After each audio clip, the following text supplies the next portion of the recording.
this morning because I saw a blackbird out there, and maybe that guy is the culprit for some of the fruit that got eaten. But dang it all, I transplanted these tomatoes, and I think I underwatered them out of concern that the soil might have been too wet in the hanging basket. I transplanted these yesterday because they weren't happy where they were, and there's a good possibility that I may have killed half of them. But the good news is I have more tomatoes going down here, so we can always start over, right? Just keep trying. And the other thing, one of our subscribers who gave me a lot of feedback yesterday, thank you, was commenting on temperature range for tomatoes. And it's possible that this room may have just gotten a little warm as well. So my husband's actually going to adjust the air conditioning for me down a little bit today. It did hit 88 degrees in here yesterday, and it looks like it's already 84 with our warming temperatures. So previously I was having some problems with these peppers. Like I lost quite a few of them. And I think a lot of it, we really got off to a bad start with our soil this year. The soil that we got from the garden center was pretty horrible. But these peppers here are actually reviving. You can see on them. So I succeeded in saving these two. And some other ones coming up. And these aren't peppers. These are looking like some of the dirt that I had seeds in it that didn't come up before when the dirt was too compact from the horrible garden soil. And when I added in a potting soil, it looks like they started growing. So I don't know. I'm going to have to look whether or not beets can actually grow. It's either beets or Swiss chard.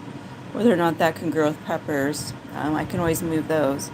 Some things are doing really good in here, though. This New Zealand spinach just loves this grow room. And so does kohlrabi. I've got to see if I have more kohlrabi seeds because I can definitely eat some kohlrabi. Over here, these are some mature beets that we had in some pretty horrible soil, and I transplanted them, and they've adjusted to the transplant. They're doing really well. There's some carrots back here that I started in December, and I don't know, only time will tell whether we're going to get carrots or if these are going to go to seed too. So far, they're actually doing pretty well, but I'm thinking, I have a lot of thoughts. It's possible that I might do better with tomatoes in here in the winter and then the tomatoes outside in the summer. Over here we have some strawberries that are starting to bloom, which is pretty cool. I was reading about earwigs a little last night. Hey, funny guy, welcome to the channel. I was reading about earwigs a little last night, and my biggest worry about them being in this space is that they might eat strawberries, but they do also eat smaller soft-bodied insects, so that might help us with the spider mites. This morning, I'm not really seeing that many earwigs. It does look like we had another fungus gnat explosion, so I'll just, thank you. I tried so hard. I've never had an indoor growing space before, and our climate here is really pretty hot, but we've been working on that. My husband added this air conditioner in the wintertime. We had a small heater in here that kept it from getting too cold because it does drop down pretty cool here, but not freezing in the wintertime. So I'm really learning how to use this new space, but I really love this growing room and I'm going to master it. And a lot of things are actually doing really well in here.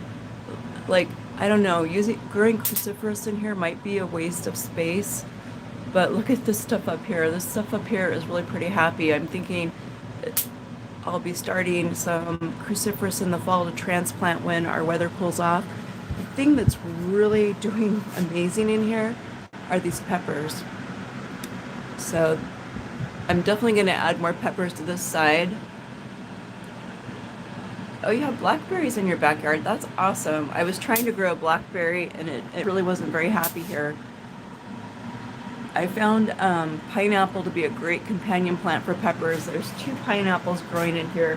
Whether or not I'll ever get a pineapple and whether or not there's actually space for a pineapple plant, I did a little research. Those things actually get a bit bigger.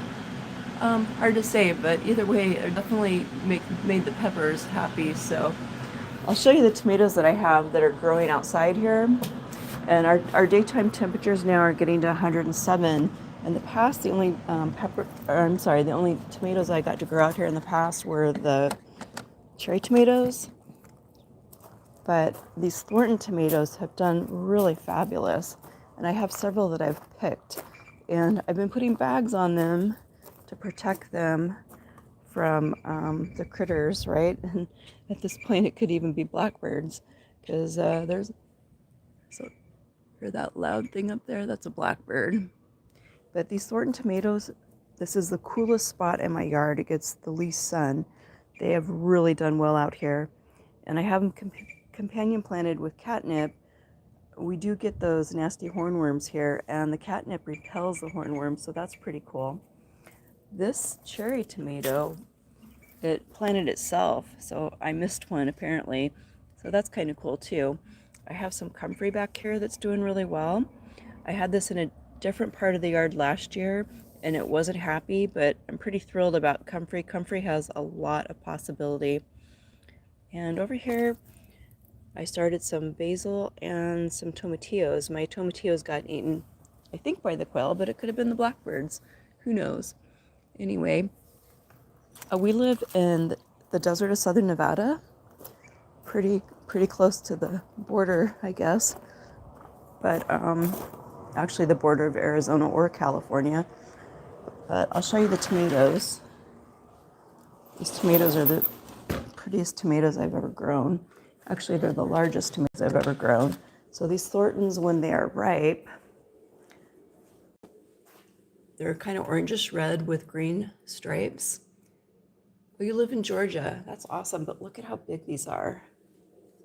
I grew a lot of tomatoes in Alaska, but they were never this big. And these are grown organically, so if you're buying organic produce and it looks perfect, it's probably not organic.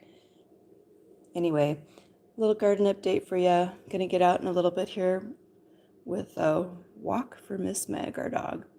Have a blessed day. Thanks for tuning in with me so early this morning. Thanks for watching. They are huge, right? So that's something to be happy about. I might end up growing tomatoes outside in the summer and indoors during the winters, but yeah, and plus these are very flavorful. These are some of the sweetest tomatoes I've ever eaten. Thornton, check that out.